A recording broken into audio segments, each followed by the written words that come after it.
boa tarde a todo mundo aí que está me assistindo agora, boa tarde ou bom dia, boa noite ao pessoal que vai me assistir depois. Vou me apresentar rapidamente, meu nome é João Luiz de Carvalho Botega, sou promotor de justiça e atualmente coordeno o Centro de Apoio Operacional da Infância e Juventude do Ministério Público do Estado de Santa Catarina, que é responsável pelos programas e projetos nessa área, e também por prestar um suporte e apoio aos promotores de justiça da infância e juventude do Estado, né? Eu sou graduado em Direito, especialização em Direito Penal e Criminologia e mestre em Ciências Jurídicas pela Univale. Bom, eu preparei uma apresentação para a gente conversar hoje. Desde já queria agradecer o convite do pessoal da Secretaria de Saúde, né, a Carmen e o pessoal do Telesaúde que me recebeu muito bem aqui também. Dizer que essa parceria que a gente tem estabelecido com a Secretaria de Saúde tem sido fundamental para a gente, temos aprendido muito e eles têm nos ajudado bastante também. A nossa preocupação é a mesma de todos vocês que estão às vezes na ponta aí, lidando com as dificuldades do dia a dia. Então, eu acho que esse é mais um momento de aproximação e de contato do Ministério Público com gestores e trabalhadores da saúde pública. E aí me pediram para falar sobre a questão a questão legal, enfim, que é a única coisa que eu posso falar com um pouquinho de propriedade, que é de lei.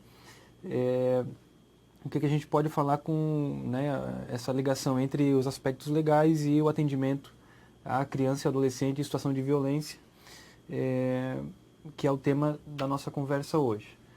Então, antes de tudo, eu acho que é importante a gente contextualizar, né, quando a gente fala em direito da criança e do adolescente, né, e o próprio atendimento da criança e do adolescente no Brasil, alguns marcos normativos fundamentais, né, o primeiro deles é a Constituição de 88, que traz, né, a doutrina da proteção integral, rompe com o paradigma anterior, que era o paradigma do Código de Menores de 79, do Código de Menores de 27, que trabalhava com uma outra lógica de situação de risco, de uma situação de um binômio carência-delinquência, que foi profundamente alterado a partir de 88, na Constituição Federal, o artigo 227 da Constituição, que é o artigo base que fala do direito da criança e do adolescente, e posteriormente, no ano de 90, né, a edição do ECA, né, do Estatuto da Criança e Adolescente, que é uma lei extremamente avançada, né, é uma lei muito completa, que creio que todos nós que atuamos na área da infância e juventude deveríamos ler, né, e entender o Estatuto, uma lei muito progressista, uma lei muito completa e que garante aos nossos meninos e meninas do Brasil uma série de direitos que infelizmente continuam sendo sonegados por todos os poderes e todos os setores públicos desse país. Alguns paradigmas, então, que é importante pontuar, né, que eu trouxe aqui para vocês, né? Então, primeira questão, a doutrina da proteção integral, que, como eu disse, rompe a doutrina da situação irregular, que prevalecia até 88, depois até 90. Trabalha com a ideia de que a criança e o adolescente são sujeitos de direitos, né, não são meros objetos, o que a gente pode fazer, o que a gente bem entender com eles. Pelo contrário, a gente tem que aprender a ouvir as crianças, ouvir os adolescentes, levar em consideração os seus desejos, né, a sua vontade manifesta na hora de tomar as decisões. Não significa que a gente vai necessariamente atender àquele pedido da criança e do adolescente, mas necessariamente essa escuta especializada é fundamental para que a gente considere efetivamente crianças e adolescentes como sujeitos de direitos. Também o princípio da prioridade absoluta, né, e do melhor interesse, que são princípios básicos aí da intervenção na área da infância. É bem importante que esse princípio seja levado a sério, né, o princípio da prioridade absoluta, que as crianças tenham um atendimento prioritário, preferencial na área da saúde, mas também em todas as outras áreas públicas e privadas, né? A Constituição também, e depois o Estatuto, formam o que a gente chama de tripé da proteção, né? O tripé de proteção que é o Estado, a sociedade e as famílias. Os três têm que funcionar, né, de maneira integrada, de maneira articulada, de maneira efetiva, para que a gente consiga proteger integralmente, em todos os aspectos, moral, físico, psicológico, de saúde, educação, lazer, segurança, todos os direitos básicos que estão previstos lá no Estatuto e na Constituição sejam efetivamente garantidos às crianças. Então, o Estatuto traz essa lógica também da participação popular, né, na definição da política de atendimento, sobretudo através dos conselhos municipais dos direitos da criança e do adolescente, que são os órgãos representativos, né, que todo o município do país deve ter constituído de forma paritária, entre representantes governamentais e não governamentais, e que deliberam. É um conselho sui generis, não é como o Conselho de Saúde, não é como o Conselho de Educação. É um conselho que tem uma autonomia um pouco maior, né, e é um espaço de decisão e de deliberação de políticas públicas na área da infância e juventude. Então, como eu falava antes, né, a questão da responsabilidade, então, pela proteção dos direitos da criança e do adolescente, é esse tripé, né, formado pelo Estado, pela família e pela sociedade, e isso está lá no artigo 227 da Constituição Federal. Vamos entrar diretamente então, no direito à saúde, para a gente ir aproximando do nosso tema, né, e estabelecer alguns parâmetros mínimos e tentar esclarecer aquilo que a legislação brasileira traz com relação ao atendimento de crianças e adolescentes. Então, especialmente com relação ao direito à saúde, ele está previsto expressamente, né, além do artigo 4º que enumera o direito à saúde, né, o artigo 7º também traz a especificação do que se entende por direito à saúde e à vida de criança e adolescente, né. O Estatuto, como eu falava para vocês, né, é uma lei bastante completa e avançada, porque ela não se restringe a enumerar os direitos ou as garantias que as crianças e os adolescentes têm, mas ela entra nos pormenores, efetivamente, de explicar, né, e muitas vezes conceituar, inclusive, o que é aquele direito que está previsto, enumerado lá nos artigos iniciais. Então, o artigo 7º, né, do Estatuto, que vai dizer: a criança e o adolescente têm direito à proteção à vida e à saúde, mediante a efetivação de políticas sociais públicas que permitam o nascimento e o desenvolvimento sadio e harmonioso em condições dignas de existência. Então, aqui alguns aspectos importantes para a gente conversar, né? O primeiro deles, o direito à saúde, que se dá mediante a efetivação de políticas públicas, então a importância de as políticas públicas estarem efetivamente estruturadas, com profissionais capacitados, com profissionais concursados, né, efetivos, e que a política pública esteja de fato bem planejada, com recursos suficientes para ser bem executada. Um outro aspecto importante, né, fala inclusive da questão do nascimento. Então, se há garantia do direito ao nascimento, pressupõe também o atendimento à gestante, atendimento o pré-natal, pós-natal também. É muito importante que esse acompanhamento se dê já desde a concepção, né, até o nascimento e depois também. E o desenvolvimento sadio e harmonioso, né, em condições dignas de existência, então pressupõe aqui uma concepção mais ampla de saúde do que meramente não estar doente, né, não estar acometido de alguma moléstia, mas sim que o direito à saúde compreende um desenvolvimento sadio e harmonioso, físico, psíquico dessa criança e desse adolescente. E aí, logo adiante, o artigo 14, né, que fala especificamente do SUS, né, de que forma que o SUS vai trabalhar nessa questão do atendimento à saúde das crianças e dos adolescentes. Então, o artigo 14 diz que o Sistema Único de Saúde promoverá programas de assistência médica e odontológica para a prevenção das enfermidades que ordinariamente afetam a população infantil e campanhas de educação sanitária para pais, educadores e alunos. Então é muito importante que a área de saúde esteja sempre muito conectada, sempre muito bem articulada com as outras áreas, com as outras políticas, né? Eu costumo dizer que as políticas públicas elas são fragmentadas.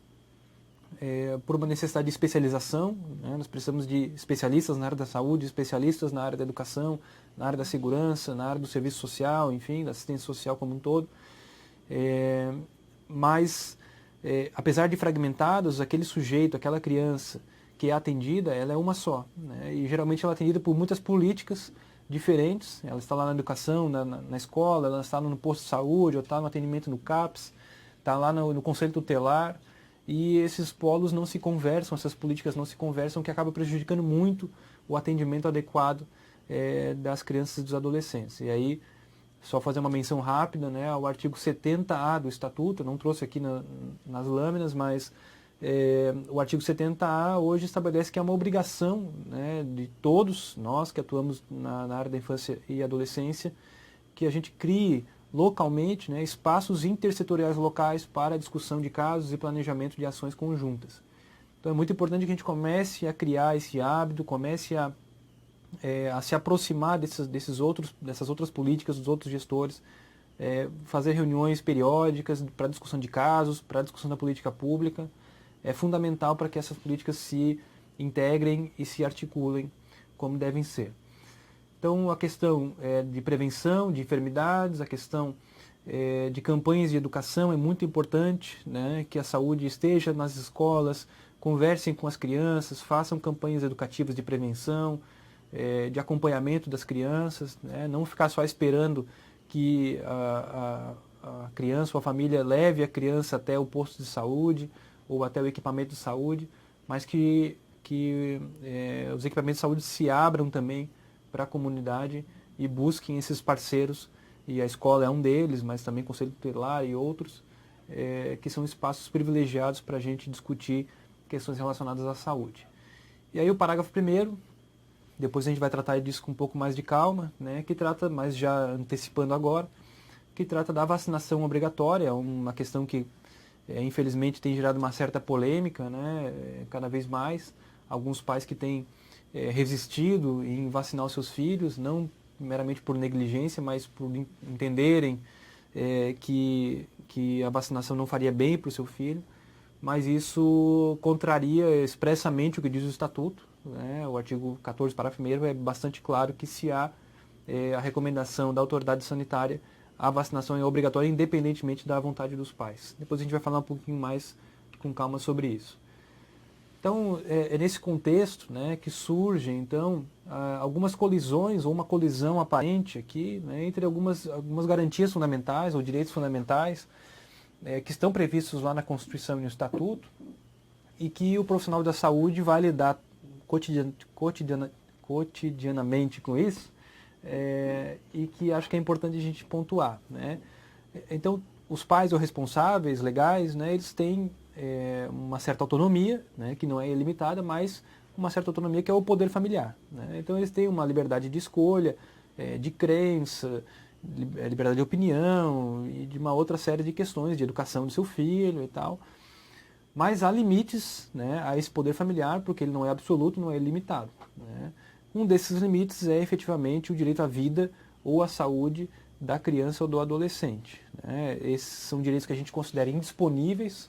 Então, são direitos que os pais não podem dispor se vão levar a criança para um atendimento médico ou se vão vacinar aquele filho naquele caso de necessidade. Na verdade, o Estado, né, se coloca como um ator fundamental para, eventualmente, até obrigar, compelir os pais a garantir o direito à vida e à saúde das crianças. Então, dois pontos aqui em que esse poder familiar, né, essa autonomia parental, ela pode ceder. A primeira delas é em situações de negligência em desfavor dos filhos, então aquelas crianças que estão sofrendo abandono, né, que é perceptível que a criança está suja, que não está bem cuidada, enfim. Isso sobretudo para quem trabalha como agente comunitário de saúde, né? Muito importante estar atento a esses aspectos de higiene, a esses aspectos de cuidados básicos mesmo de saúde daquela criança ou daquele adolescente, porque em situações de negligência a rede de proteção como um todo, não só a saúde, mas também assistência social e outros órgãos, inclusive do sistema de justiça, podem e até devem atuar. E também, claro, quando houver algum ato atentatório à saúde por exercício abusivo do poder familiar, né? Então, quando a gente fala de agressão física, seja por questões de castigo, que hoje são expressamente proibidos por lei, né? Uma série de qualquer tipo de violência, seja física ou psicológica, ela também está além dos limites do poder familiar. Dentro do Ministério Público, né, passando rapidamente aqui algumas ações que o MPSC tem feito na área da saúde, o Centro de Apoio, né, eu posso falar aqui pelo Centro de Apoio da Infância e Juventude, a gente tem um outro Centro de Apoio que é o de Direitos Humanos, que trabalha com a saúde aí num aspecto mais geral, né, e o CIJ, o Centro de Apoio da Infância e Juventude, trabalha especificamente com saúde infanto e juvenil. A gente tem um programa dentro do planejamento estratégico, né, do Ministério Público, que é o Programa de Saúde Mental Infanto-Juvenil. Então, a partir desse projeto, desse programa, na verdade, a gente fez um mapeamento, né, da situação da saúde do Estado. Talvez já esteja até um pouco defasado, porque essa realidade é muito dinâmica, né, as coisas vão mudando, mas o que a gente reparou, né, o que a gente constatou, né, é que nós temos NASF em 210 municípios do estado, dos 295, então há ainda um espaço importante para a gente avançar e crescer, né? E esses NASF muitas vezes não estão com a equipe completa também, é um outro problema, né? 53 municípios com CAPS, 8 municípios com CAPS-I, 10 municípios com CAPS-AD, e internação psiquiátrica apenas 14 leitos, né? Eram 4 até mês passado, mês retrasado, nós estamos agora com 14 leitos exclusivos infanto-juvenis em Joinville, e há uma deliberação da CIB que internações psiquiátricas para adolescentes acima de 15 anos podem ser feitos também nos hospitais gerais.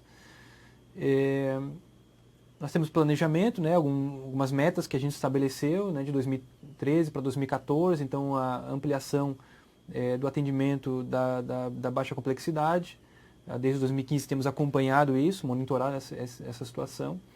Na média complexidade, né, que corresponde ao Centro de Apoio da Infância, que são os CAPS-I, né, foram ajuizadas 7 ações civis públicas pelo Ministério Público, dos 8 municípios que teriam critério populacional, né, de número de habitantes suficiente para ter um CAPS-I, o Ministério Público está tentando cobrar os gestores, algumas dessas ações já foram exitosas, mas cobrar os gestores de que implementem os seus CAPS-I, né? E na alta complexidade, nós temos a previsão aí de Florianópolis 16 vagas, que está em finalização de construção. Joinville conseguimos agora as 14 vagas, né? E Lages também há uma ação civil pública já proposta e sentenciada que determina que o Estado crie pelo menos 10 vagas lá no município de Lages. Há outras possibilidades também em andamento, a gente tem tratado isso com a Coordenação de Saúde Mental do Estado, mas o nosso panorama atual é esse. Mas de qualquer forma, se na questão estrutural, né, de falta de equipamentos ou de recursos humanos, aquilo que está previsto expressamente nas normativas do Ministério da Saúde, da Secretaria de Saúde, o Ministério Público estará sempre aberto para receber informações, né, e certamente o promotor de justiça lá da sua comarca, né, vai poder avaliar essa situação, e se houver alguma ilegalidade, né, alguma composição irregular de uma equipe técnica, por exemplo, o Ministério Público pode atuar também para compelir o gestor a ajustar, enfim, a resolver essas questões ou esses problemas que possam estar sendo enfrentados no município. Bom, agora entrando mais especificamente na questão do atendimento, né, às crianças e adolescentes, eu trouxe aqui como parâmetro para a gente conversar sobre essa questão o Código de Ética Médica, mas que acredito que em quase todas as outras profissões da área da saúde haja dispositivos semelhantes, né? Então, no Código de Ética Médica, né, o artigo 31, né, diz que é vedado ao médico desrespeitar o direito do paciente ou do seu representante legal de decidir livremente sobre a execução de práticas diagnósticas ou terapêuticas, salvo em caso de iminente risco de morte. Então, aqui há que separar, né, a situação em que há um risco de morte daquela criança, daquele adolescente. Nesse caso, não há o que discutir, é obrigatória a intervenção, independentemente da vontade do paciente, né? Agora, se o paciente não corre risco de morte, e no caso de criança e adolescente, o seu representante legal, né, está de acordo com a não realização de algum procedimento, não há ilegalidade em não promover esse atendimento, mas é importante verificar se isso não vai causar um prejuízo maior para aquela criança, né? Esse desatendimento da recomendação da equipe de saúde, ela tem que ser no mínimo justificada, porque também aqui incide o princípio do melhor interesse da criança e do adolescente, que não necessariamente é o melhor interesse dito pelo pai, né? Ou pela mãe, ou pelo responsável legal. Então é importante sempre discutir esses casos com a equipe, né, da equipe médica, equipe técnica, da unidade de saúde, para verificar se não é o caso de fazer a comunicação às autoridades competentes. Bom, então a questão da vacinação obrigatória, como a gente tinha comentado antes, o artigo 14, parágrafo 1º, né, do Estatuto, então traz a obrigatoriedade da vacinação nos casos recomendados pelas autoridades sanitárias. Então, isso hoje legalmente não há o que se discutir, tá, gente? Embora tenha aí algumas questões que se colocam, mas a lei me parece bastante clara nesse sentido, né? E é muito importante que aquelas crianças que não foram vacinadas, que isso seja levado ao conhecimento do Conselho Tutelar e, se for o caso, nenhuma providência for tomada pelo Conselho ao Ministério Público, porque há uma possibilidade, isso não é nenhuma inovação, nós já temos casos aqui, inclusive aqui no Estado, de o Ministério Público ajuizar uma ação contra os pais para que seja o judiciário determine que aquele pai ou aquela mãe leve o seu filho para vacinação. Então, isso hoje no âmbito da legislação não há muito o que discutir e, claro, isso passa por essas questões de que o melhor interesse da criança é ter a sua saúde protegida, independentemente da crença dos seus pais, e também a própria questão do risco à saúde coletiva, né, de toda a população, se aquela criança ou algumas crianças não forem vacinadas em caso de algumas doenças. Então, só trouxe aqui para ilustrar para vocês, né, aqui é um entendimento dos tribunais, então uma jurisprudência, um caso que já foi julgado pelo nosso Tribunal de Justiça aqui em Santa Catarina, né, de 2012, mas nós temos casos mais recentes, que determina, né, a obrigação de levar a criança para vacinação e se os pais não levarem, pode ser aplicada uma multa a eles também, e essa obrigação pode ser substituída por outras formas, inclusive pela intervenção do sistema de justiça. Outro tema polêmico, né? Então, a transfusão de sangue, né? Que é sempre esse dilema entre liberdade religiosa e direito à vida. E aí aqui também incide o dever de um profissional de saúde, né? Havendo iminente perigo de vida, empreender todas as diligências necessárias ao tratamento do paciente, independentemente do consentimento dela ou dos seus familiares. Aqui também trago o entendimento dos tribunais, isso é bastante comum na questão que envolve pessoas que são testemunhas de Jeová, né? E aí aqui a gente tem que fazer a seguinte distinção, né?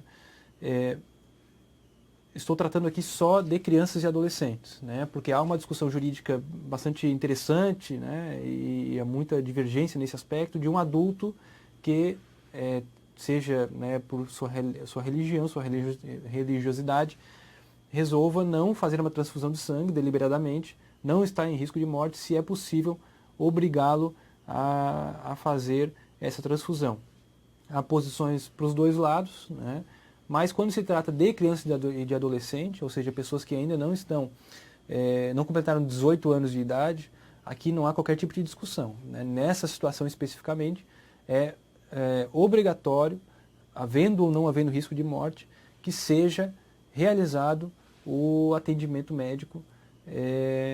Se houver risco de morte sem necessidade de intervenção judicial, ou, se não houver risco de morte, com a comunicação ao Conselho Tutelar e ao Ministério Público, para que haja uma determinação judicial de suprimento do consentimento daqueles pais, e aí o procedimento médico pode e deve ser feito.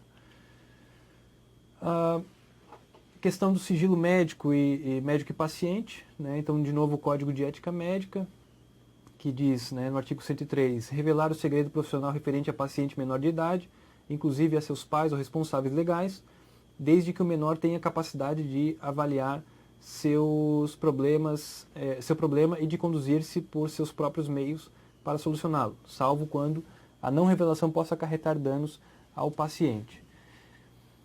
Bom, então, a regra, né, é que se o adolescente tem condições de avaliar, né, sozinho essa intervenção, né, a preservação do sigilo médico-paciente. Agora, quando se trata de criança e adolescente, há exceções a essa regra, né, como, por exemplo, quando a criança ou o adolescente não tem condições de avaliar o problema nem de buscar sozinho uma forma de solucioná-lo, né, nesse caso não há que se falar em sigilo, na verdade os familiares têm que ser acionados necessariamente, né. Então, nos casos, obviamente, mais graves, né, e também nos casos de crianças ou adolescentes que não conseguem compreender, né, a sua doença, a sua enfermidade. E também, sobretudo, aqui que eu gostaria de chamar muito a atenção, nos casos de violência, então, que se enquadrem na hipótese de notificação obrigatória ou notificação compulsória. Nesses casos, gente, não é faculdade do médico, ou do enfermeiro, ou do psicólogo, de qualquer um profissional da saúde, em fazer ou não comunicação. É obrigatório, por lei, fazer a notificação, sob pena de responsabilização prevista no Estatuto. Então, como eu falava, né, da notificação compulsória, está prevista lá no artigo 245 do Estatuto, né, ele é bastante claro. É um artigo que está em plena vigência e validade, né? O artigo 245 do Estatuto fala: deixar o médico, o professor ou o responsável por estabelecimento de atenção à saúde e de ensino fundamental, pré-escola ou creche, de comunicar à autoridade competente os casos em que tenha conhecimento, envolvendo suspeita ou confirmação de maus-tratos contra a criança ou adolescente. A pena, né, para quem deixa de fazer essa notificação compulsória, é de 3 a 20 salários mínimos de referência, aplicando-se o dobro em caso de reincidência. Já aconteceu, infelizmente, de o Ministério Público ter que acionar judicialmente algum profissional por ter chegado ao conhecimento da rede de proteção, né, seja do Ministério Público, Conselho Tutelar, da autoridade policial, algum caso de maus-tratos, algum caso de violência praticado contra a criança e adolescente, e que aquela criança já havia sido atendida, né, por um profissional da saúde que não fez a comunicação aos órgãos competentes, né, não executou o procedimento de notificação compulsória e por isso incidiu nesse artigo aqui, no artigo 245 do Estatuto, que prevê a responsabilização desse profissional. Então é muito importante ressaltar o primeiro aspecto, né, e há uma série de dúvidas com relação a essa questão da notificação compulsória, porque sempre surge, mas eu não, surge essa alegação, mas eu não tenho certeza se é de fato uma hipótese de violência ou de maus-tratos contra aquela criança. E aí isso basta, né, a leitura do próprio dispositivo do Estatuto, que fala em suspeita ou confirmação de maus-tratos, né? Então, havendo uma suspeita, ainda que o profissional não tenha certeza absoluta, e não precisa ter, porque a responsabilidade de buscar a punição, a responsabilização do agressor não é do profissional de saúde, mas sim da polícia, depois do Ministério Público e do Poder Judiciário, né? Mas havendo ainda que a suspeita, né, ainda que haja dúvidas com relação àquela situação, mas o profissional suspeita que há uma violação de direitos, nesse caso, obrigatória a notificação das autoridades competentes.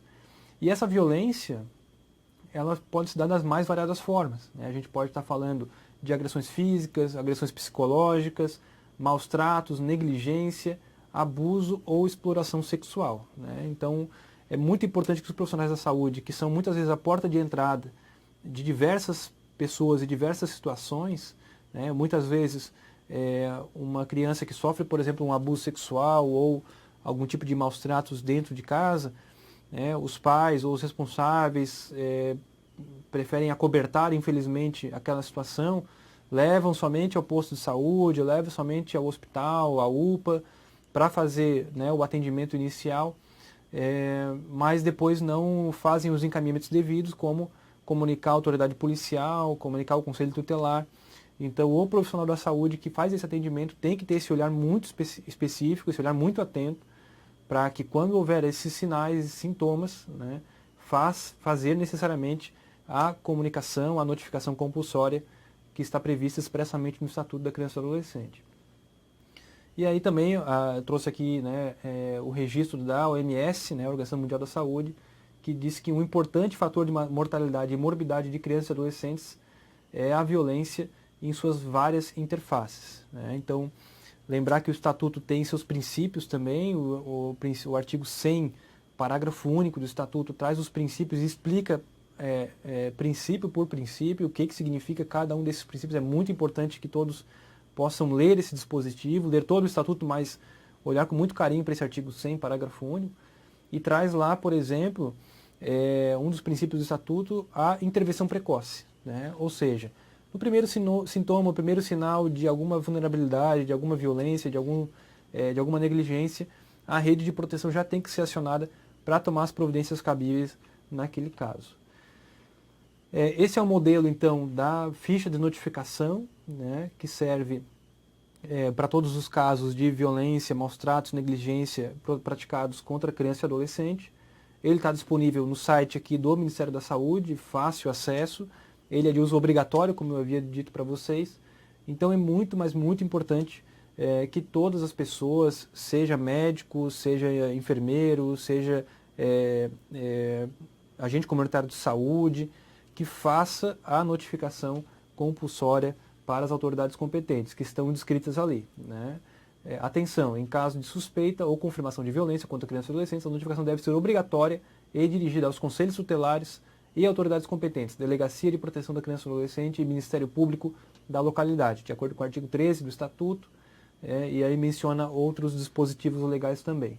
Então é bem importante que vocês se apoderem desse instrumental e o utilizem no seu cotidiano de trabalho. Outras questões polêmicas, então, já indo para os finalmente, a questão do aborto, né, do aborto legal. Hoje o nosso Código Penal, né, o artigo 128 do Código Penal, pune o aborto praticado, né, pelas gestantes ou por terceiro que participe ou incentive, mas há algumas situações em que esse aborto pode ser considerado legal e em que há uma excludente de culpabilidade, ou seja, aquela pessoa não será responsabilizada por praticar o aborto, que a gente considera então um aborto legal, né? Então, esses casos são o aborto praticado por médico, nos casos em que a gravidez é resultado de estupro, desde casos de consentimento da gestante ou dos seus responsáveis, configura excludente de culpabilidade, né? Então, são as três hipóteses, né? A primeira e a segunda. Primeira, se não há outro meio de salvar a vida da gestante, e 2, se a gravidez resulta de estupro e o aborto é precedido de consentimento da gestante ou, quando incapaz, do seu representante legal.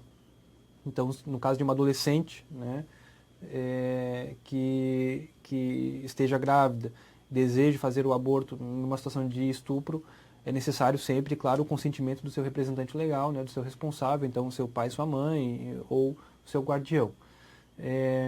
E também a terceira hipótese, que embora não prevista expressamente na legislação, o STF, o Supremo Tribunal Federal, já entendeu como pacífico hoje que a questão dos fetos anencéfalos também não configura aborto proibido por lei.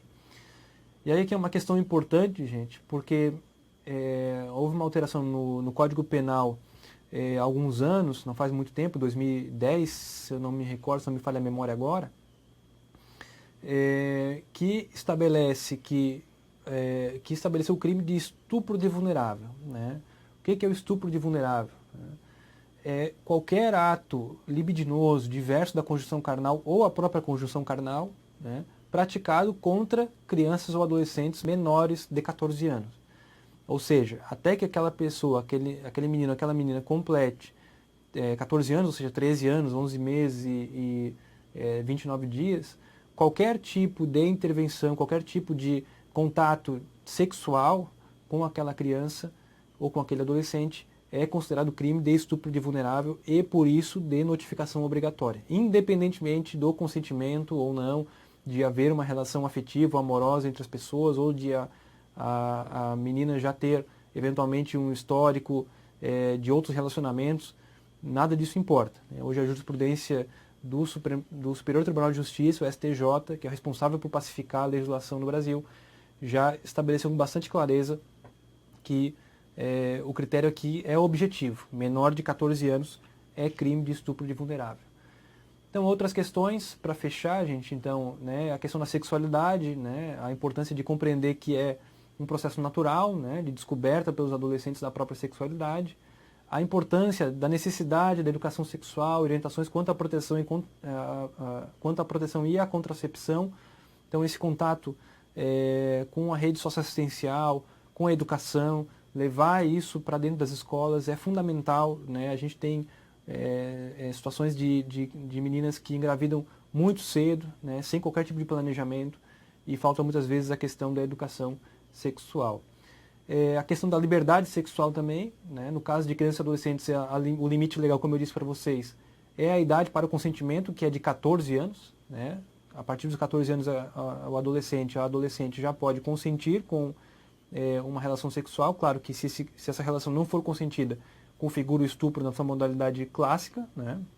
Se houver algum tipo de constrangimento, de violência, mas nos casos em que a criança ou o adolescente tem menos de 14 anos, como eu disse para vocês, independentemente de ser contra a sua vontade, independentemente de ser com violência ou grave ameaça, há a configuração do crime de estupro de vulnerável, cuja pena mínima é de 8 anos de prisão. Então é um crime bastante grave. E, claro, identificado o estupro ou qualquer outro tipo de violência sexual, é dever, né, do profissional da saúde fazer a notificação compulsória e obrigatória dos órgãos de proteção. Por fim, gente, então, o atendimento é uma dúvida que sempre surge, né, de atendimento de adolescentes desacompanhados dos pais ou responsáveis. E aqui a gente pode recorrer às orientações do Ministério da Saúde, que são bastante claras a esse respeito, que estão aí na tela, né? Então, o Ministério da Saúde orienta que qualquer exigência, como obrigatoriedade da presença de um responsável para o acompanhamento no serviço de saúde, que possa afastar ou impedir o exercício pleno do adolescente de seu direito fundamental à saúde e à liberdade, constitui lesão ao direito maior de uma vida saudável. Né? Então, o equipamento de saúde não pode colocar como condição ao atendimento daquele adolescente que os pais estejam presentes na consulta, por exemplo. Né? Sempre importante verificar e buscar o contato com os familiares, né? Mas se isso não for possível, se foi buscado, foi tentado e não foi possível, não se pode deixar de prestar o atendimento à saúde para aquele adolescente que procurou o equipamento médico. Mas claro, a equipe, então, como eu dizia também, né, a equipe médica deve buscar sempre encorajar o adolescente a envolver a família no acompanhamento de seus problemas, já que os pais ou responsáveis têm a obrigação legal de proteção e orientação de seus filhos ou tutelados. Então a importância de fazer a busca ativa desses familiares, né, e se for o caso, acionar a rede de proteção, né, acionar o conselho tutelar, acionar de forma articulada, então, CREAS, CRAS, o próprio Ministério Público. Então, há formas de articular a rede para que a gente consiga garantir o atendimento adequado para aquele adolescente. E, por fim, né, a quebra do sigilo, sempre que possível, então, deve ser decidida pela equipe de saúde, juntamente com o adolescente. Né, nunca pode ser algo isolado, um profissional sozinho. Então é importante que a equipe se reúna, discuta o caso e delibere de forma conjunta. Né, e sempre que possível, com a presença do adolescente, né, sempre fundamentado no benefício real para a pessoa atendida, ou seja, é importante que aquela família, né, que aqueles pais saibam que aquela criança, aliás, que aquele adolescente, melhor dizendo, né, sofre daquela doença, que é importante para o tratamento dela, que é importante para o acompanhamento. Isso tem que ser discutido e deliberado pelo equipamento de saúde, pela equipe de saúde, juntamente, de preferência, com o adolescente. Né? E sempre feito isso então, de forma mais democrática e harmoniosa possível, e nunca com uma forma de se livrar do problema. Né? Dizer, não atendo, e pronto, não posso fazer nada porque teu pai não está aqui, isso jamais pode acontecer. Então, gente, esse é o meu contato, né? Nosso telefone, endereço aqui em Florianópolis, o e-mail do Centro de Apoio é cije@mpsc.mp.br, né? No site do Ministério Público também vocês podem acessar mpsc.mp.br/cige, CIJ, mpsc.mp.br/cige. Qualquer dúvida, a gente tem vários outros programas, inclusive de articulação de rede, né, de buscar essa garantia da proteção integral da criança e do adolescente, que vocês podem acessar lá pelo site ou entrando em contato conosco. Mas lembro que a minha função não é substituir o promotor da comarca, né? Sempre, havendo alguma situação concreta, é sempre importante que vocês busquem a promotoria da sua comarca, do seu município, conversem com o promotor ou com a sua equipe e comecem a construir localmente fluxos e protocolos de informação, né, de tramitação de informação, para que a gente possa uniformizar o atendimento e garantir de fato a proteção integral dos direitos das crianças e dos adolescentes. Era isso, gente. Muito obrigado. Pergunta de Balneário Camboriú é sobre o direito à liberdade sexual quando se trata de dois menores, 14 anos, por exemplo. Como proceder, já que não há uma idade legal para liberdade sexual? Essa é uma questão bem interessante, né? Porque, claro, quando se trata de um adulto com um adolescente menor de 14 anos, né, não há qualquer dúvida que configura o crime, né? Mas nós temos aí algumas situações que envolvem apenas adolescentes que podem gerar algum tipo de discussão, e isso ainda é objeto de discussão jurídica, né? Nós temos aí duas situações. Quando dois adolescentes menores de 14 anos acabam se envolvendo sexualmente, né? Então, em tese, os dois teriam cometido o crime, ou o ato infracional, o ato infracional é o crime cometido por criança e adolescente, né? É o mesmo tipo legal, mas o nome é diferente, e claro, não é pena, é uma medida socioeducativa que o adolescente recebe, mas então imaginemos que dois adolescentes de 13 anos começam a namorar e se relacionam sexualmente. Em tese, os dois teriam cometido o ato infracional de estupro de vulnerável. Porém, né, a doutrina majoritária, enfim, o que o pessoal que discute é que nesse caso não haveria sentido em punir esses adolescentes, porque os dois, ao mesmo tempo que são autores, são vítimas também do crime, né, ou do ato infracional. Então, nesse caso, é mais importante, na verdade, uma intervenção não com a ótica de responsabilizar o adolescente, de punir o adolescente, mas sim de conscientizá-lo, de orientá-lo, né, a respeito da sua sexualidade, se aquele é o momento realmente de se envolver sexualmente com outra pessoa, a partir de um processo de construção de projeto de vida, né, enfim, de outras questões que podem estar relacionadas à precipitação dessa situação de relação sexual entre dois adolescentes. Agora, há a situação ainda também que, por exemplo, uma menina de 13 anos que se envolve com um rapaz de 17, de 16 anos, né? Nesse caso, como há uma diferença de idade considerável, né, é importante que seja feita a notificação compulsória. Quem vai decidir se isso configura um ato infracional ou não é o promotor de justiça avaliando aquele processo, né? Então aí há divergência de entendimento também, alguns que consideram que isso não configura o ato infracional, algumas exceções, né, quando a diferença de idade é muito pequena, mas são todas construções teóricas, né, jurídicas, doutrinárias e jurisprudenciais, mas o que tem que deixar claro é que não compete ao profissional da saúde decidir se aquilo configura o estupro de vulnerável ou não, mas sim fazer a comunicação para a autoridade competente, para o conselho tutelar, pensando nas duas formas de intervenção, né? Tanto pensando em responsabilizar eventualmente esse adolescente de 17, 16 anos que se envolveu com uma menina de 13, 12 anos, né? Como também proteger aquela criança, proteger aquela menina daquela situação para que ela não para que aquela situação de violência sexual, ainda que com o consentimento dela, não se perpetue. Diabo, agora você comentou essa questão, me lembrei também agora de uma coisa que eu deveria ter comentado e esqueci de inserir no slide. que é a questão da Lei 13.431 de 2017, né? A Lei 13.431 de 2017. Essa lei entrou em vigor agora em abril desse ano, né? Então já está em vigor, e ela trata da questão da proteção de crianças e adolescentes vítimas ou testemunhas de situação de violência. Então ali prevê a questão da escuta especializada e do depoimento especial. É muito importante que todos leiam essa lei, tá?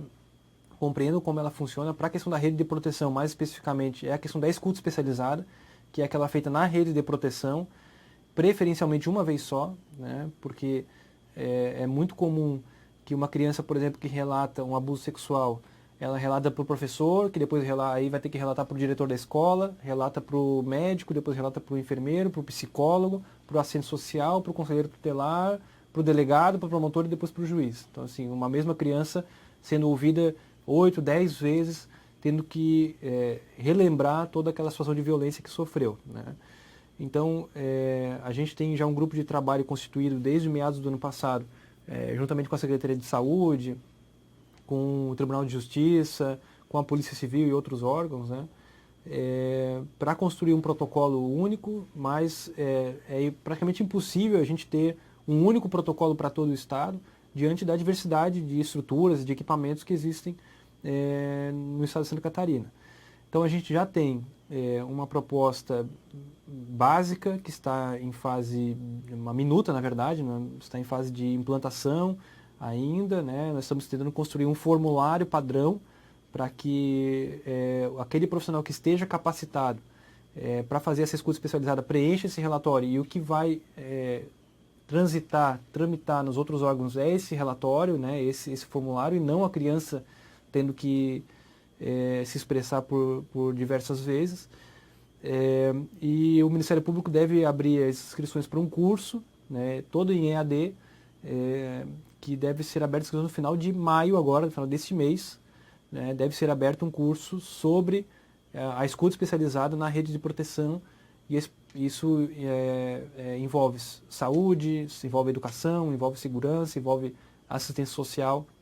Então aqueles que tiverem interesse, né, é importante ler a lei, acessar esse material que a Secretaria de Saúde também já tem e já está construindo também, está em fase de elaboração, mas que se interessam pelo tema, que busquem aí no final desse mês, meados desse mês, lá no site do Ministério Público, isso deve ser divulgado.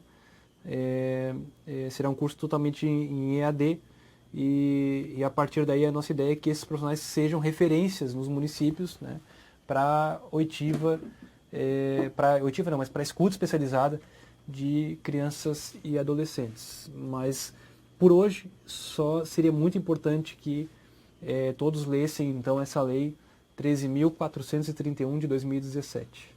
Bom, só agradecer então, espero que minha palestra tenha sido clara o suficiente, né? Dizer que agradecer novamente o convite, a participação de todos aí, reforçar a questão da lei da escuta, né, que eu mencionei no final. Acho que é bem importante que a gente se empodere, né, desse instrumental, comece a discutir localmente a aplicação dessa lei, é fundamental, né? E dizer que o Centro de Apoio, né, da Infância e Juventude vai estar sempre à disposição de todos, e o Ministério Público também, né, enquanto instituição, certamente pode receber todos vocês. Infelizmente a gente tem nossas limitações também, seja legais ou seja de pessoas mesmo, né? Mas é muito importante que as equipes de saúde se aproximem, né, do Ministério Público, no sentido de entender também a realidade das promotorias de justiça e mostrar para as promotorias de justiça também qual é a sua realidade, né? Mostrar o serviço que vocês estão fazendo. Tenho certeza que nós temos muito a ganhar, né? Nós como instituição, mas também enquanto sociedade, se todos os órgãos públicos, e o Ministério Público é mais um deles, estiverem aí juntos, remando no mesmo barco, e um ajudando o outro, para a gente construir aí uma sociedade mais justa, livre e solidária, como manda a nossa Constituição.